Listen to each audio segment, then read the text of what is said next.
All right, today we're going to talk about something that's at the very heart of how Connecticut works, but a lot of people don't really know about it. It's called home rule. And believe me, understanding this power that your town has is more important right now than ever before. So let's just start with the big question, right? Who's really in the driver's seat for your town's future? Is it a bunch of lawmakers up in Hartford, or is it you and your neighbors, the people who actually live there? The answer? Well, it's way more empowering than you probably think. To really get why home rule is such a big deal today, we have to jump in a time machine. We need to see what it was like before this existed. A time when, honestly, towns had almost no say in what happened to them. See, back in the day, everything was governed by this thing called Dillion's rule, and the key phrase to remember here is creatures of the legislature. Sounds kind of creepy, right? It basically meant towns were powerless. They couldn't do anything on their own. If they wanted to, say, build a new park or pass a simple local ordinance, they had to go, hat in hand, all the way to the state capitol and ask for permission every single time. And people were getting fed up. I mean, this quote from a 1964 legal text really just says it all, doesn't it? It doesn't pull any punches.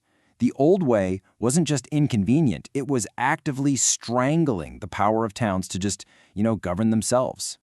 Well, all that frustration finally boiled over, and it led to nothing short of a revolution in local government here in Connecticut. This was the moment, the big power shift, that changed the entire game. You can see it happen right here on this timeline. Before 1957, it's all Dillion's rule, total state control. Then, bam, 1957, the landmark Home Rule Act gets passed. But they didn't stop there. They knew they had to make it permanent. So, just 8 years later, in 1965, they cemented this principle right into the state constitution itself. And the change was like night and day. The whole philosophy just flipped on its head. Towns went from being these powerless creatures to being places where local control was the default setting. Instead of constantly asking, "Mother, may I?" they were suddenly empowered to write their own rules, to shape their own destinies, free from that constant state micromanagement. And this next part is so important. The people who fought for this knew it couldn't just be some regular law that another group of politicians could come in and repeal later. No, they wanted this power to be foundational, something permanent. And they did it. The ideas from the Home Rule Act were written into Article 10th of the Connecticut Constitution. And this is huge. It means local self-government isn't just a nice idea or a state policy, it is a constitutional right. And this is the core of it, the exact wording. And pay close attention to the language here. The people of each town. It doesn't say mayors, it doesn't say town councils, it says the people. The power is granted directly from the highest law in the state to the citizens. That's a big deal. Okay, so we've got this really powerful constitutional right.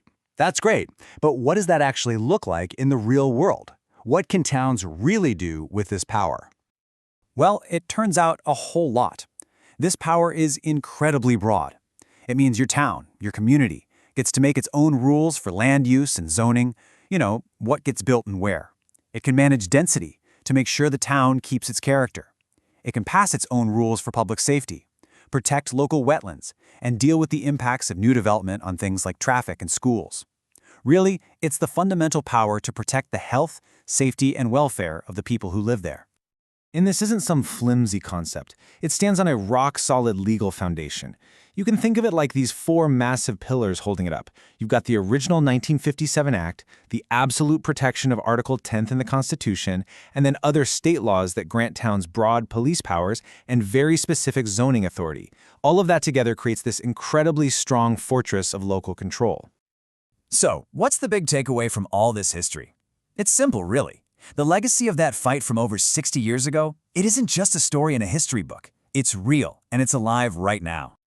Let's just be crystal clear about this. Towns in Connecticut are not powerless, not by a long shot. They were specifically given real, meaningful authority over their own communities. They are not creatures just sitting around waiting for orders from Hartford. That whole idea was thrown in the trash bin of history decades ago.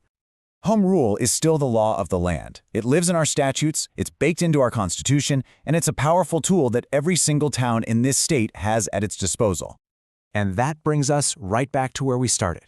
The power is there, the history is there, the law is there, the right to decide what your community looks like belongs to you. So the real question isn't whether your town has the power to act. The real question is, will it?